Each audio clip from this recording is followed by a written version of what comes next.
India's repeated and now definitive rejection of Russia's Su-57 fighter jet offer marks the culmination of over 15 years of growing skepticism, technical disappointment, strategic divergence, and changing geopolitical calculations. What might appear at a surface level as a simple procurement decision is, in fact, a sweeping and deliberate disengagement from an entire defense paradigm that India once depended on heavily.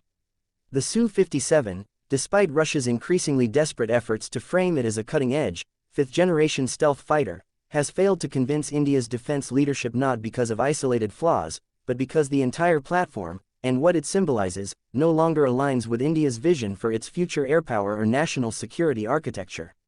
Russia, facing isolation, manufacturing strain, and limited markets, has tried to breathe new life into the Su-57 by presenting it as the crown jewel of its aerospace capabilities. It has marketed the jet as not just a tool of warfare, but a symbol of partnership and resistance to Western systems. In its latest pitch to India, Russia reportedly offered not only the aircraft itself but full technology transfer, local assembly rights, and even unprecedented access to sensitive software, including source code, a concession unheard of in past arms negotiations between the two nations. Yet even this highly generous, almost desperate offer was met with disinterest, signaling a hard reality. India no longer sees value in tying its operational future to an aging, overpromised, and underperforming weapons platform backed by a partner whose global standing and industrial reliability are both rapidly eroding. The Su-57 is not a new aircraft by any metric. It had its first flight in 2010, at a time when the world was still adjusting to the concept of fifth-generation fighters. Its development timeline has been painfully slow, riddled with delays, accidents, and revisions. Today, more than a decade and a half later, only a small fraction of the aircraft originally planned have been delivered, and even those are not confirmed to be equipped with their intended second-stage engines or full stealth systems.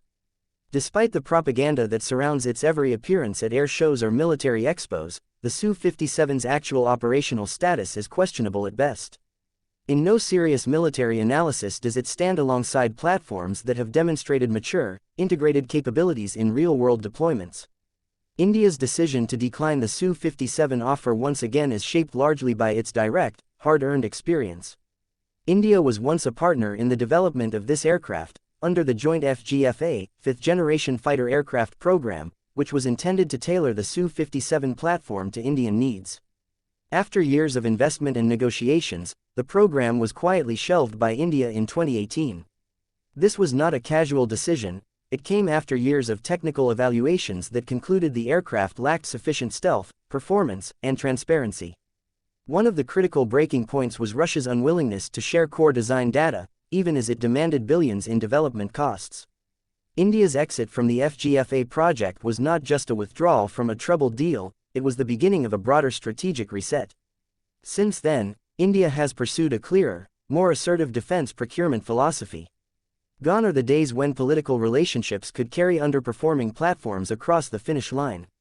India's defense planners are now sharply focused on timelines, proven capabilities, life cycle support, and operational autonomy.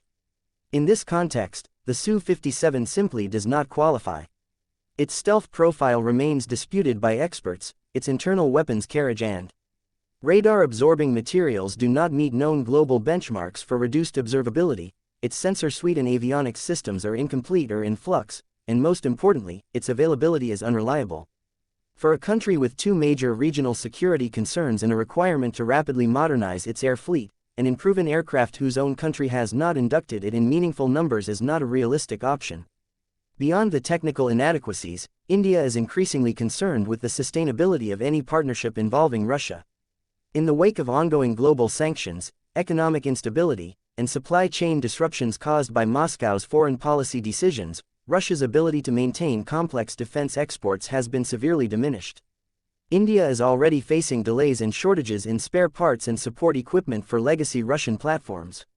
Entering into a new high-stakes program with the same supplier, especially one with a troubled production line and heavy reliance on restricted components, would be strategically irresponsible. There is also the question of credibility and honesty in the defense relationship. Russia's arms export strategy is heavily reliant on marketing, image, and spectacle.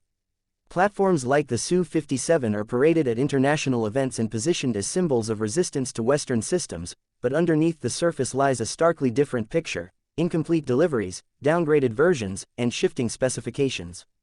India has grown increasingly wary of these inconsistencies. No amount of promotional footage or inflated performance claims can make up for a lack of validated, real-world performance data. The Su-57 has yet to prove its viability in high-intensity conflict, joint operations, or sustained deployments, criteria that are no longer negotiable in India's defense calculus. India's broader strategic doctrine has evolved. It is no longer interested in being a customer in someone else's defense narrative. The goal is self-reliance, strategic autonomy, and partnerships that offer mutual respect, transparency, and long-term value. In this context, Russia's model, centered on opacity, rigid control of intellectual property, and limited co-development, is not just outdated, it's unacceptable. The Su-57, no matter how it is dressed up in new packages or contract sweeteners, continues to reflect that outdated model. It is a platform born from a defense industrial complex that India is actively trying to move beyond. This latest rejection also serves as a powerful message within global defense circles. India is no longer willing to settle for aircraft that are good enough on paper but fall short in execution. The Su-57 represents a legacy of overreach, underdelivery, and failed collaboration. Its rejection is not based on political whim or economic considerations alone. It is a cold, data-driven decision informed by years of observation, technical evaluation, and experience with Russian defense dealings. Russia may continue to promote the Su-57 in global forums and may still find smaller markets willing to experiment with its platform, but India has outgrown the role of a passive buyer. The nation's defense posture now demands more than outdated frames with unproven internals and vague assurances. It demands real capability, full transparency, predictable timelines, and strategic alignment. The Su-57 cannot offer any of these. In turning away from this aircraft, India is not just rejecting one deal, it is rejecting a decade of delays, half-truths, and geopolitical baggage. It is choosing to shape its defense future on its own terms, informed by lessons learned, capabilities demanded, and risks fully understood. Russia's narrative around the Su-57 may continue, but India is no longer listening. The decision is final, and the door is closed.